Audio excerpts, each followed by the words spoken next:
오늘 우리 8월 28일 금요예배 하나님 앞에 경건한 마음으로 올려드리겠습니다. 우리 다 같이 찬송가 한 곡 부르도록 하겠습니다.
우리 찬송 부르신 후에 하나님 말씀 다 같이 나누도록 하겠습니다.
오늘은 요한복음 13장 36절부터 14장 31절까지 전부를 볼 것인데요. 오늘은 현실 속에 들어온 아버지의 집이라는 제목으로 우리 함께 나누도록 하겠습니다. 요즘 바이러스로 인해서 모든 일상이 무너지고 모든 사람이 불안에 떨고 지쳐가고 있는데요. 사실 그뿐만 아니라 일상이 무너짐 속에서 경제적인 어려움에 경제의 기근을 맞이한 것처럼 힘든 일상을 보내고 있는 것으로 그 어떠한 경제 위기보다도 더 힘든 상황이라는 것입니다. 사실 저는 경제 위기 때 경제적인 어려움에 의해서 군대에 입대하게 되었고 집회를 진압하는 부대에 있었기 때문에 사실 그 어떠한 현장보다 현장을 보게 되었는데, 사실 실직을 하고 가정이 무너지고 가장이 한강에 몸을 던지고 아이들이 길바닥에 내쫓김을 당하는 것을 보았다라는 것입니다. 그러나 그 위기 가운데서도 어떠한 가정들은 위기를 딛고 작게나마 일어난 가정이 있었는데, 지금은 바이러스로 인해서 그마저도 할 수 없는 것으로 문을 닫고 더 힘든 어려운 상황 가운데 있다라는 것입니다. 근데 지금 이 말을 하는 것은 문재인 대통령과 교회 지도자가 나눈 대화를 뉴스를 접하고 되어서 이 이야기를 하게 되는데요. 사실 그리스도인으로서 그 뉴스를 접하고 나서 공감할 수 없는 부분들이 있었다라는 것입니다. 물론 문재인 대통령님이 어떠한 의도를 가지고 어떠한 말을 하는 것인지, 또한 어떠한 입장에서 그러한 말을 한 것인지에 관해서는 충분히 납득하고 이해가 된다는 것입니다. 그러나 대화 중에 예배와 기도가 그 마음의 평화를 줄 수는 있겠지만 바이러스로부터 지켜주지 못합니다. 이 방역은 그 신앙의 영역이 아닌 이렇게 과학과 의학의 영역이라는 것을 모든 종교가 받아들여야만 할 것 같습니다라는 것에 있어서는 동의할 수 없겠다라는 것이죠.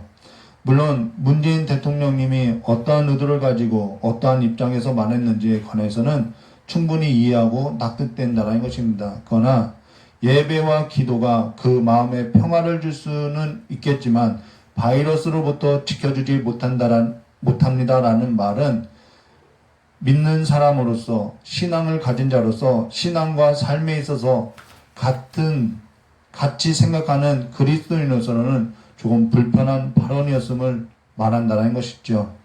그러나 지금 일어난 일들에 있어서 우리는 또한 신앙과 별개로 생각하지 아니하는 것으로 세상을 주관하시는 하나님의 섭리 가운데 있음을 말하고 있다는 것입니다. 또한 그렇게 믿고 있다는 것이죠. 물론 하나님께서 바이러스를 가져다 준 것이냐라는 뜻으로서 말을 하고 있는 것은 아니라는 것입니다. 그렇다고 하여 교회가 방역에 있어서 협조하지 아니하고 대면 예배만을 고집하겠다라는 말도 하는 것도 아니라는 것입니다. 그러나 한 가지 기억해야 할 것은 정부가 바이러스로 인해서 대면 예배를 금지하여서 교회가 대면 예배를 드리지 아니하는 것도 사실이 아니라는 것이지요. 저희 교회는 작은 교회로 온라인 예배를 할 수 없었던 교회였다는 것입니다. 그러나 바이러스가 생기기 전부터 예배에 참석하지 못한 성도를 위해서 음성으로 녹음을 해서 음성 파일을 전송해서 성도들에게 전화해 주다가 바이러스가 생기고 나서 예배를 녹음한 그 음성 파일을 전송하다가 유튜브로 전환하고 지금 온라인 예배를 하고 있다는 것입니다. 사실 지금 저희 교회가 온라인 예배를 드리는 것은 정부의 지침 때문도 아니고 바이러스가 두려워서도 아니라 성도의 생명과 성도의 생명에 위협이 되었기 때문에, 또한 불안에 떨고 있는 믿지 아니하는 사람들의 생명과 재산에 있어서 바이러스로부터 위협이 되고 있기 때문에 온라인 예배를 드리고 있다는 것입니다. 그러나 사실 저희 교회뿐만 아니라 여러 교회가 어려운 것으로 온라인 예배조차도 드릴 수 없는 교회가 사실상 적지 않다는 것입니다. 그리고 무엇보다 교회는 예배를 포기할 수 없으며 무엇보다도 하나님을 믿고 있으며 모든 역사를 주관하신 하나님을 믿고 사는 것으로 그리스도인에게 있어서는 하나님을 예배하는 것과 하나님께 기도하는 것과 그리고 일상의 삶에 있어서 또한 생명과 별개로 생각할 수 없으며 또한 사람이 아닌 하나님을 기쁘시게 하는 것으로서 하나님을 기쁘시게 하는 것을 옳은 일로서 믿고 살아가는 것으로 사람의 명령보다는 하나님의 명령을 더 중시하고 살아간다는 것입니다. 그러나 무엇보다도 사람의 생명을 우선적 가치에 두고 살아가는 것으로서 사람의 생명이 곧 하나님의 형상대로 지음받은 것으로서 모든 사람의 생명의 가치가 바로 하나님의 형상에 있는 것으로 보고 생명을 살리는 일에 있어서 하나님을 기쁘시게 하는 것으로 믿고 자원하는 마음으로서 온라인 예배로 전환했다는 것입니다.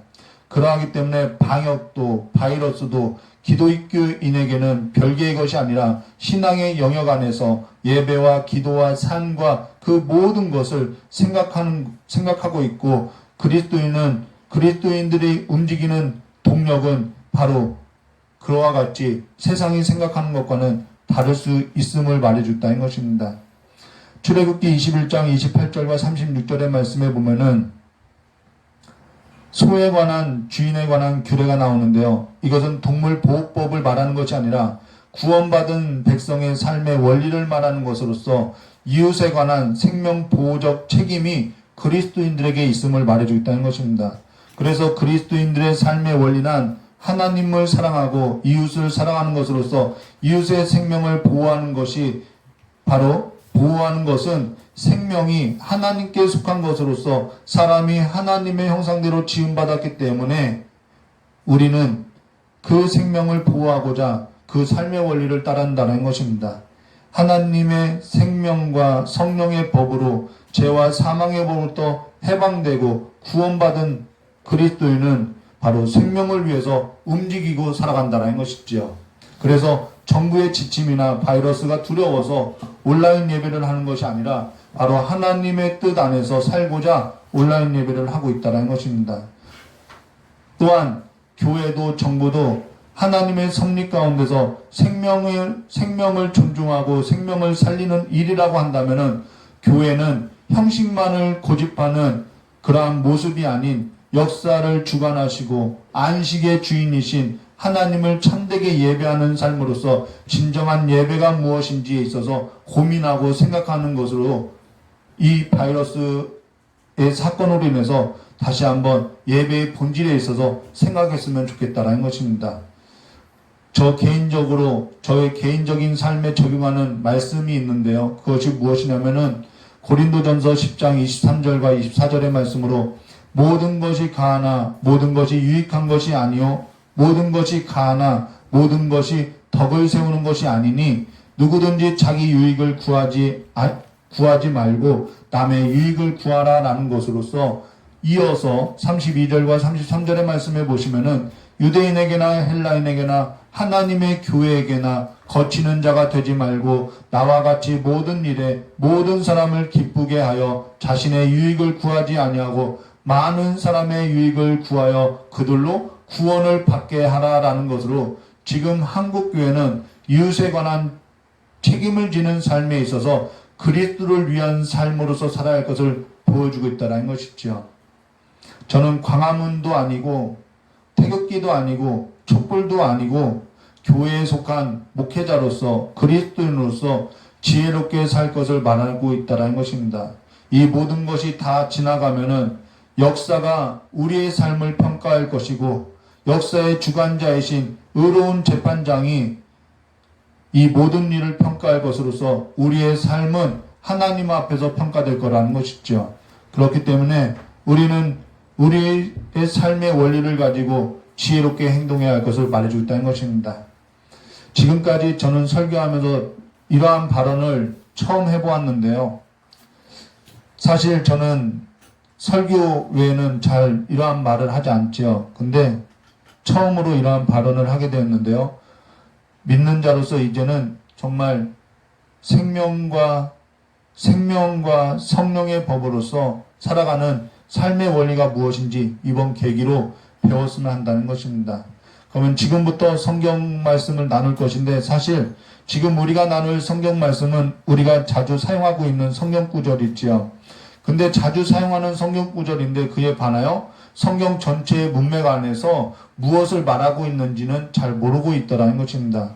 그러면 우리가 나눌 성경 말씀은 지금 설교에 세족식을 하고 저녁 식사 때에 떡 한 조각을 받고 나간 가룟 유다 외에 남아있는 제자들과 나눈 이야기로서 남아있는 제자들이 예수님께 질문을 하고 예수님께서는 답변을 한 것으로서 사실 성경 구절보다는 예수님께서 말씀한 내용이 무엇인지가 더 중요하다는 것입니다. 그러면은 그 남아있는 제자들의 질문을 하나씩 보면요. 36절부터 보시면요. 시몬 베드로와 이들의 주여 어디로 가시나이까? 예수께서 대답하시되 내가 가는 곳을 내가 지금은 따라올 수 없으나 후에는 따라오리라 라고 이야기하고 있는데요. 여기서 시몬 베드로의 첫 질문으로 예수님의 답변을 볼 수 있는데요. 사실 시몬 베드로의 질문에 있어서 답변이라고 할 수 없는 것이 무엇이냐면요. 시몬 베드로는 어디로 가시나이까? 라고 묻고 있는데 예수님은 어디로 간다라고 어떠한 지명을 말하고 있지 않다라는 것이죠.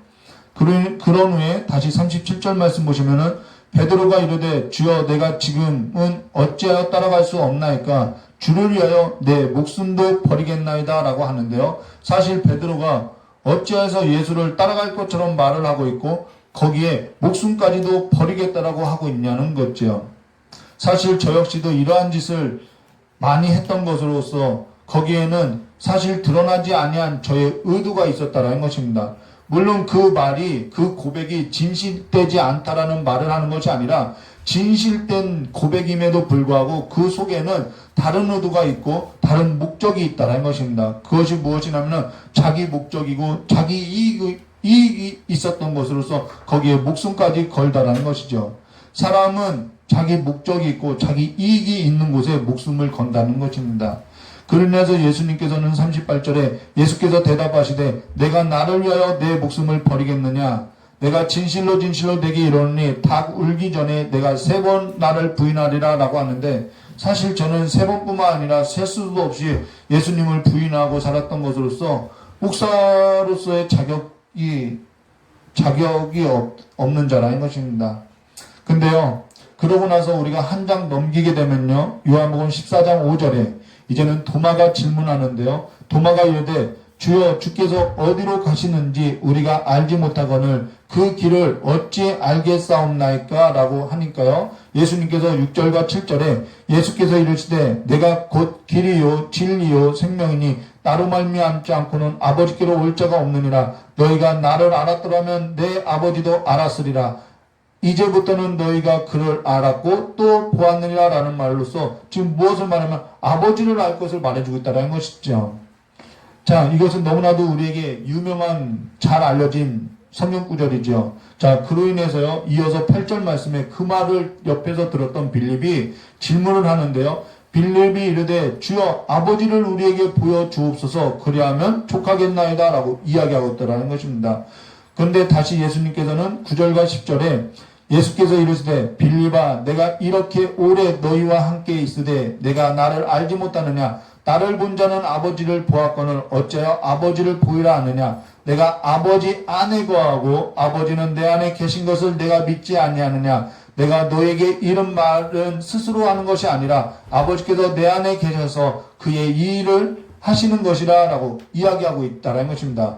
그리고 11절과 12절을 마저 보면요. 내가 아버지 안에 거하고 아버지께서 내 안에 계심을 믿으라. 그렇지 못하겠거든 행하는 그 일로 말미암아 나를 믿으라. 내가 진실로 진실로 너에게 이르노니 나를 믿는 자는 내가 하는 일도 그도 할 것이요 또한 그보다 큰 일을도 하리니 이는 내가 아버지께로 감이라 라는 말로써 우리에게 너무나도 익숙한 성경 구절임을 말해주고 있다는 것입니다. 그러고 나서 우리는 이 말씀을 가지고 이 성경 구절을 가지고 어떻게 이해하고 있었냐면요.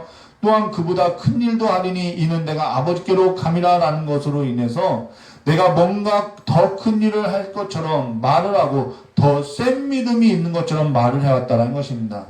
어찌되었던 우리가 남아있는 질문을 마저 보면요. 22절에 요한복음 14장 22절이죠. 22절에 가룟이 아닌 유다가 이르되 주여 어찌하여 자기를 우리에게 나타내시고 세상에는 아니하려 하시나이까? 라고 질문을 하고 있더라 이것입니다.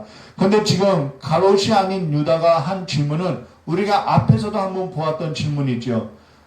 그것이 어디냐면요. 요한복음 7장 1절과 5절에 예수의 형제들이 예수께 질문했던 질문으로서요.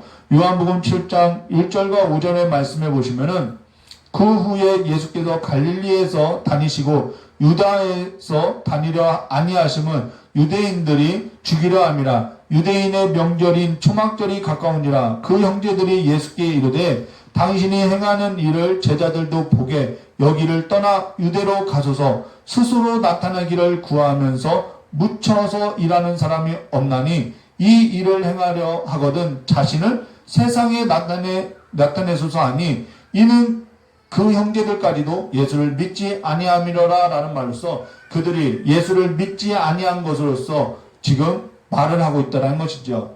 그들은 예수를 믿지 아니하고 예수에게 세상에 나타낼 것을 말한 것으로서 어찌해서 우리에게만 말을 합니까? 모든 사람에게 보이도록 말을 하십시오. 어찌하여 우리에게만 나타내 보이십니까? 모든 사람이 보는 앞에서 나타내 보이라라고 세상의 중앙무대로 나가라고 말을 하는 것으로서 사실 이들의 질문에 있어서는 공통된 점이 있더라는 것입니다. 그것이 무엇이냐면요.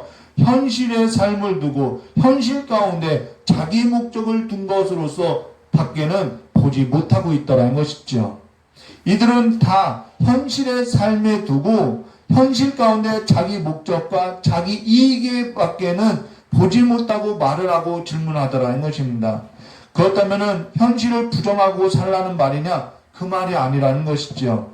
자, 그로 인해서요, 예수님께서 뭐라고 답변을 하시냐면요, 23절과 24절에 예수께서 대답하여 이르시되 사람이 나를 사랑하면 내 말을 지키리니 내 아버지께서 그를 사랑할 것이요 우리가 그에게 가서 거처를 그와 함께 하리라.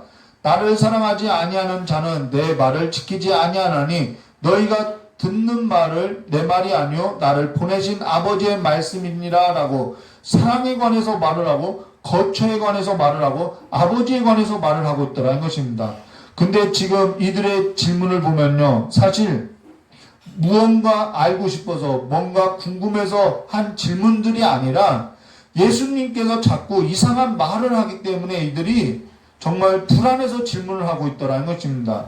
예수님께서 자꾸 내가 가는 곳을 너희가 올 수 없다고 말하고 내가 하는 것을 지금은 너희가 알지 못하나 이후에는 알 것이라고 하고 한 알의 밀이 땅에 떨어져 죽지 않으면 한 알 그대로 있고 죽으면 많은 열매가 있다고 하고 자신이 다시 살아날 것을 말하는 것으로서 정말 알지 못하는 말로서 이들을 당혹스럽게 하더라는 것입니다.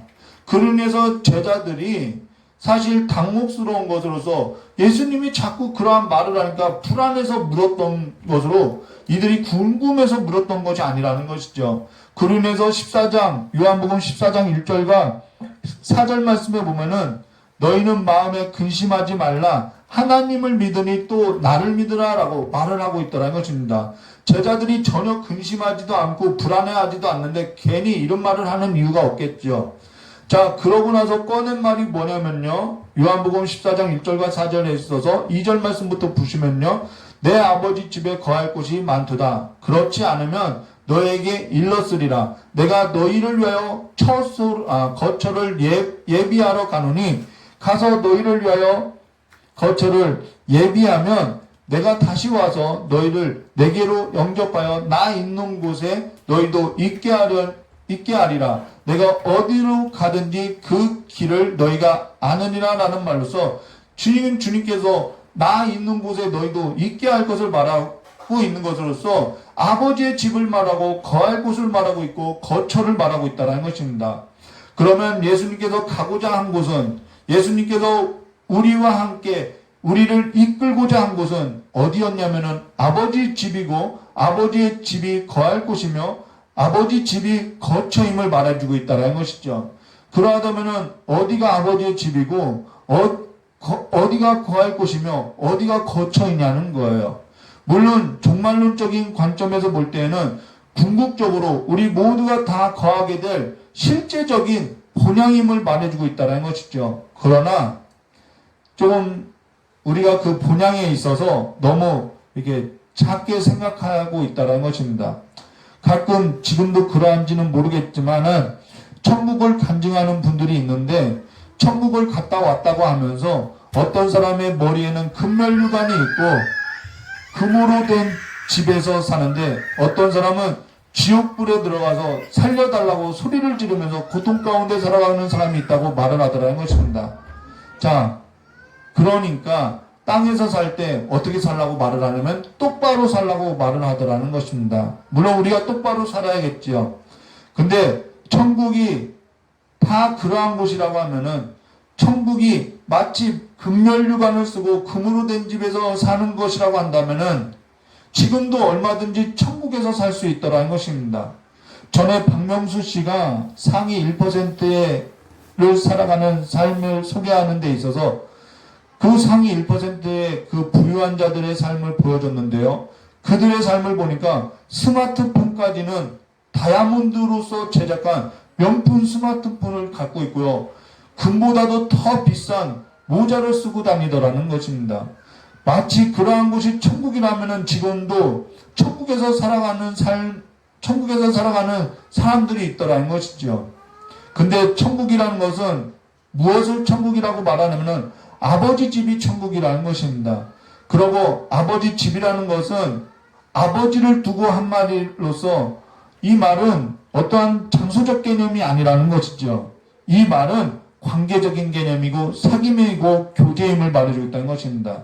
사실 주말이 되면은 저희 아내와 딸과 아들과 같이 저희 어머니 집을 가는데 제가 저희 딸에게, 저희 아들에게, 저희 아내에게 저희 어머니 집에 간다라는 말을 하는데 그 말은 사실 저희 어머니를 뵈러 간다는 말과 동의어라는 것입니다.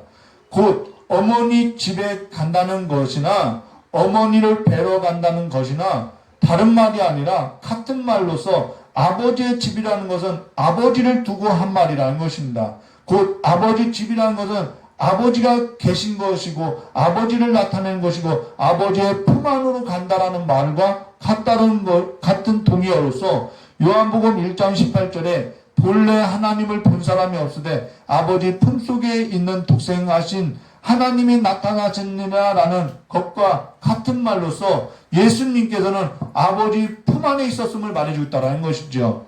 본래 성자 하나님은 성부 하나님 안에 계셨던 분으로 그가 육체의 몸을 입고 이 땅에 오셨음을 말해주고 있다는 것입니다. 근데 지금 그가 다시 아버지께로 가고 있다는 것이죠.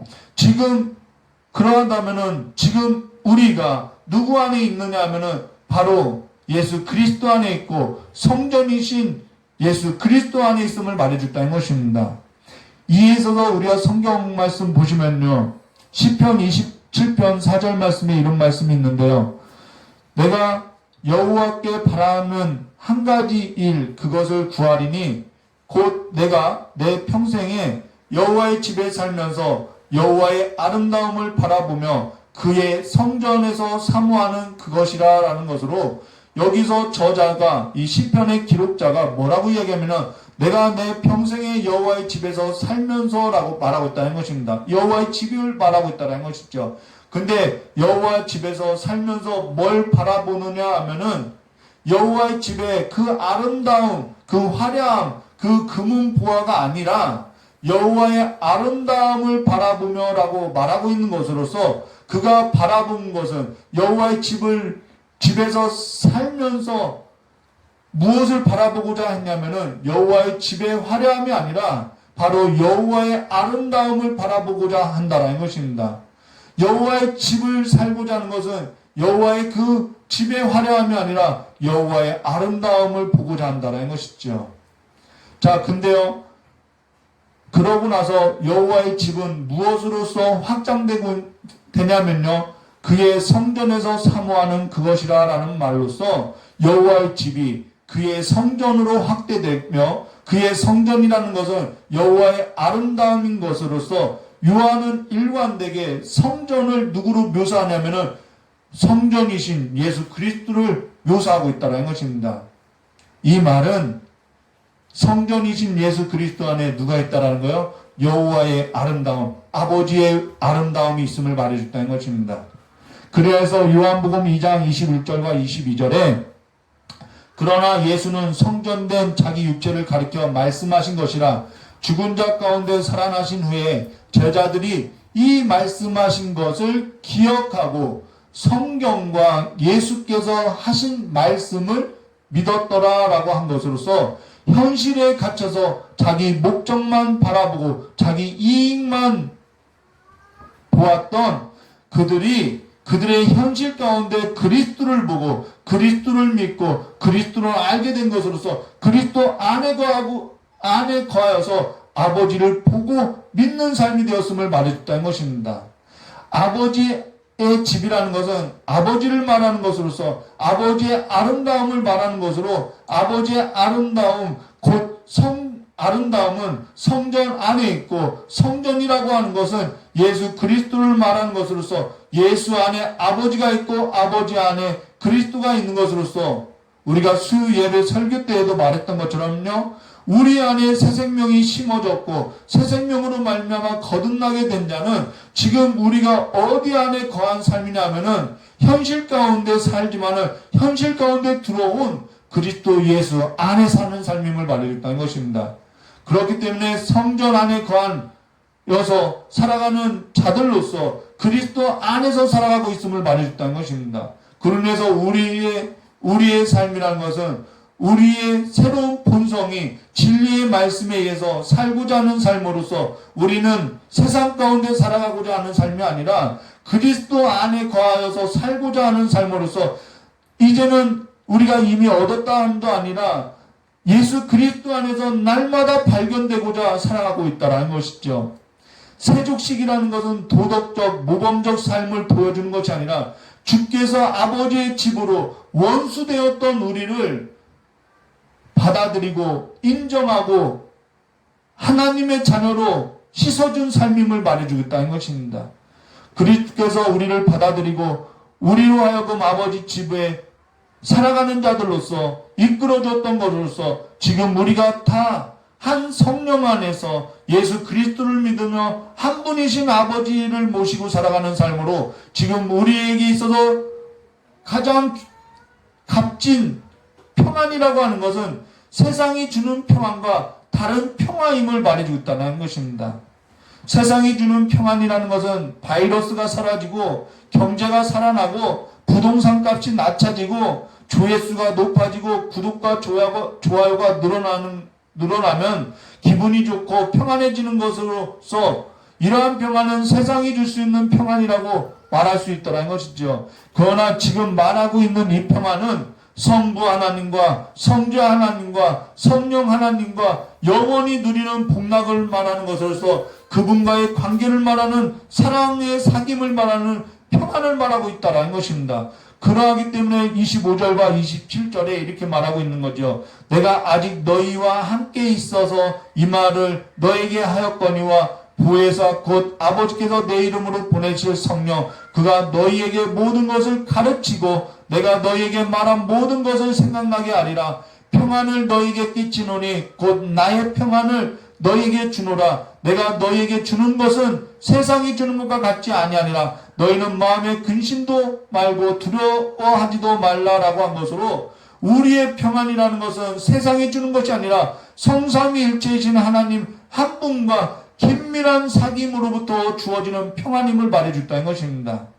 살아도 주를 위해서 사는 삶이고 죽어도 주를 위해서 살아가는 삶으로서 주께로부터 주어진 평안임을 말해줬다는 것이죠.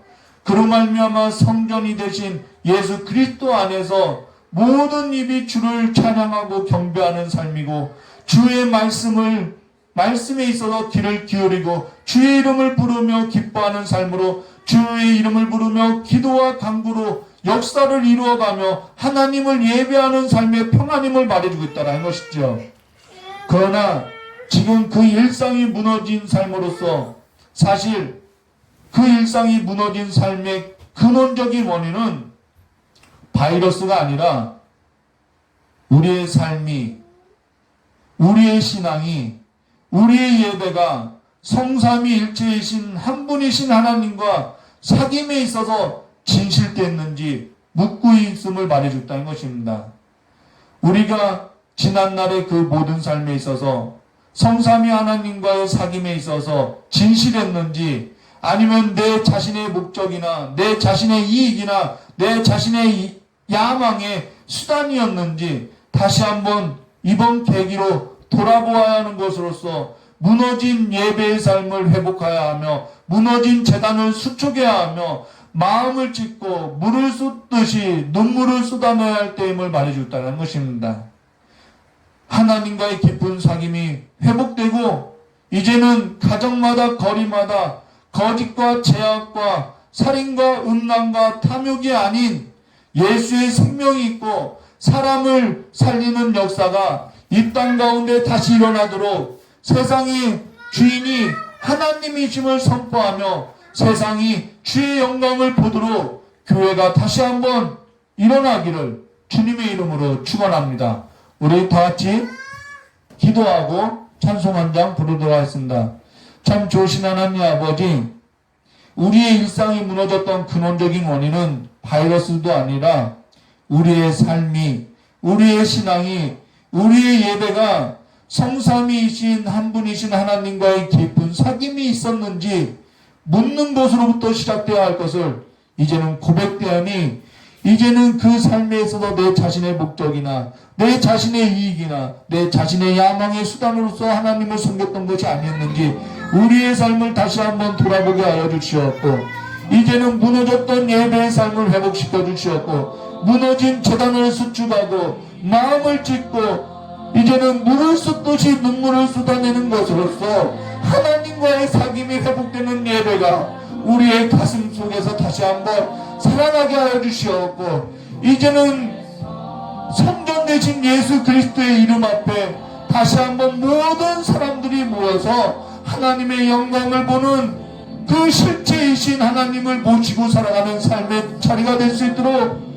주님 앞에 다시 한번 두 손 두고 나올 수 있도록 복을 내려주시길 간절히 원하오며, 우리의 삶이 아버지 앞으로 다시 돌아오는 계기가 될 수 있도록 주여 우리를 회복시켜 주시고, 이제는 성삼위일체이신 성부 하나님과 성자 하나님과 성령 하나님과의 그 깊은 사귐이 형제들 사이에서도 성도들 사이에서도 불이 뜻 일어날 수 있도록 복을 내려주시길 간절히 원하오며, 귀하오신 예수님의 이름으로 축복하며 기도드리옵나이다.